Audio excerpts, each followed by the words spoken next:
Unteachables Chapter 20, Jake Terranova. As I cruise along River Street with the top down, the red brick of Greenwich Middle School heaves into view.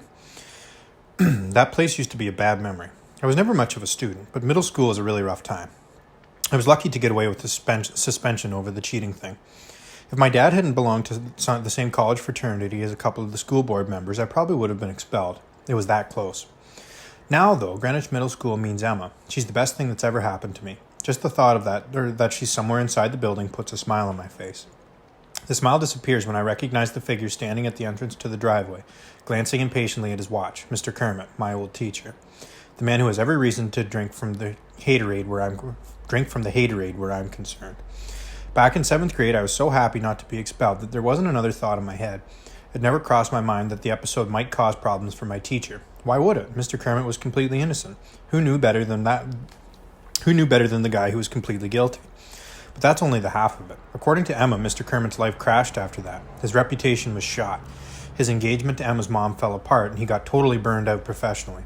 Honestly, I had no clue until Emma showed me the article about the Vuvuzelas. The fact that the scandal still sticks to Mr. Kermit after all these years is nuts. Not that I ever had the power to change anything. I was a middle school kid in big trouble. I followed my parents' instructions to the letter. Basically, shut up and keep your nose clean. Now that I know the extent of it, I'd do anything to make things right. The problem is it's too late. Sure, Mr. Korman is letting me help with his class of Unteachables, and I'm getting along great with the kids, but as for the teacher himself, no dice. I checked the clock on my Porsche's high-tech dashboard. It's only 2 p.m. Why isn't Mr. Kermit in school? Pull alongside him and wave. Mr. Kermit scowls at me with what Mateo calls the Squidward Grinch face. That kid's pretty weird, but he's usually spot on. He's nicknamed me Han Solo because both of us are lovable scoundrels. Maybe I walked away from the cheating scandal with a slap on the wrist, but lately it's come back to haunt me in all sorts of ways. Everything okay, Mr. Kermit, I ask? My taxi is late. Right, his car is in the shop. I volunteered to fix it, no charge, but he wasn't having any of that. To say he's stubborn as a mule is an insult to mules. Hop in, I invite. I'll give you a ride wherever you need to go. No thanks, he replies formally. I've been waiting 40 minutes for this taxi. It'll be here any second. It's not coming, I persist. Did you try Uber? He looks blank. I remember that Mr. Kermit has a flip phone that's probably as old as his car. There are smartphones and dumb phones. His is a rock. I unlock the passenger door. Mr. Kermit, please, let me give you a lift. When he reluctantly gets in and announces his destination, I nearly choke. He's going to pick up his car from Kingston's Auto Works. Are you serious? You took your car 15 miles out of town just to avoid my offer to fix it for free? The response is a heavy dose of the Squidward Grinch face. I don't want to owe you anything. You wouldn't owe me anything. I'm practically whining. I would have been happy to do it. He's sarcastic. Well, so long as you're happy. That's not what I mean, and you know it. I enjoy doing favors for friends. Mr. Kermit doesn't like that, so I adjust my word choice. For people I know. You used to be my teacher. I remember. This is it, my chance to clear the air and apologize. But as soon as the thought pops into my head, I know he won't let me. Better to shut up about it. Maybe as the two of us spend more time together, I'll get another chance. And maybe the moon will fall out of the sky. When the Porsche reaches the Kingston Auto Works, Mr. Kermit takes out his wallet and tries to pay me for the gas. When I won't accept it, he stuffs a $20 bill into the glove compartment and gets out, not bothering to say thank you.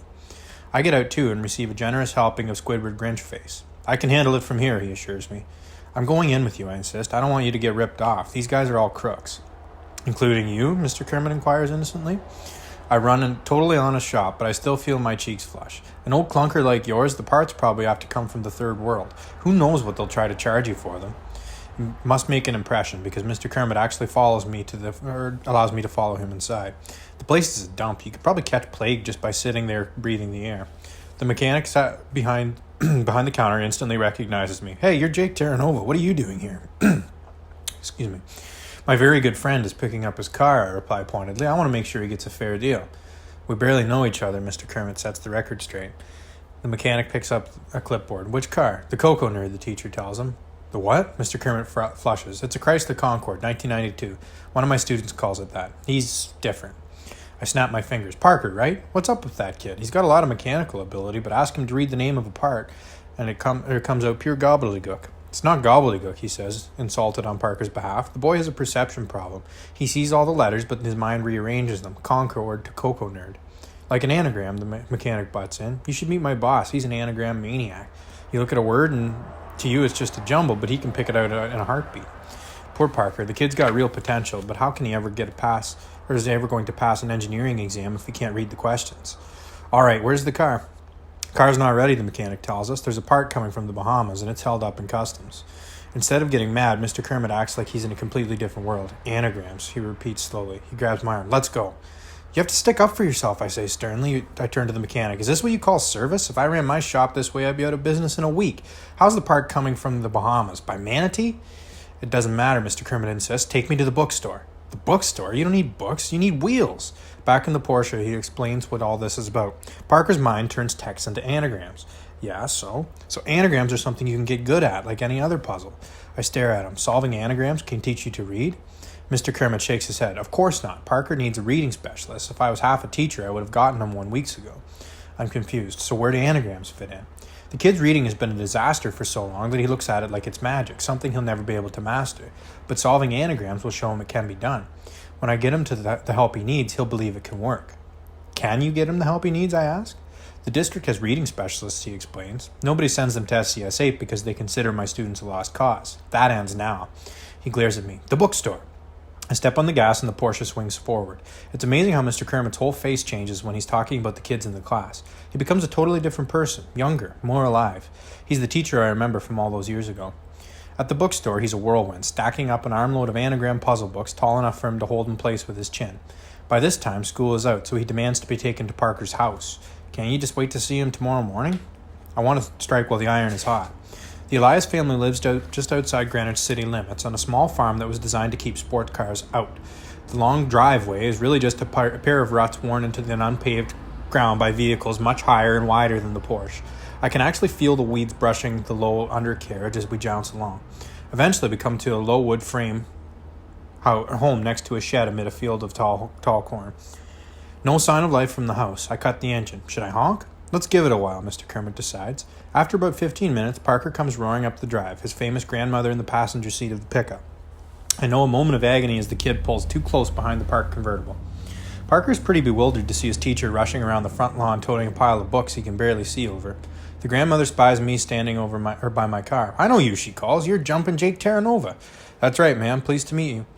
She beams. I see you on television. You'll jump through hoops to provide fast relief from painful athlete's foot fungus. That's not me, I tell her. I get you a good deal on a new or used vehicle. She looks at me like I'm feeble-minded. Why would I need that? I've got my grandson to drive me around. Mr. Kermit is having an animated discussion with Parker, holding up anagram books and talking a blue streak. They're well into it when a small tractor chugs up out of the field and an older, taller version of Parker hops off and joins the group. Parker's dad is surprised that a teacher would make house calls, but as Mr. Kermit explains the plan, the man looks impressed and smiles with appreciation. The contrast isn't lost on me. Mr. Elias's gratitude for a teacher who's willing to move heaven and earth to help a student versus my folks all those years ago. They rescued their son, and I'm thankful, but in the process they hung the teacher out to dry. Mr. Kermit deserved better. I hope someday I'll get the chance to make it up to him.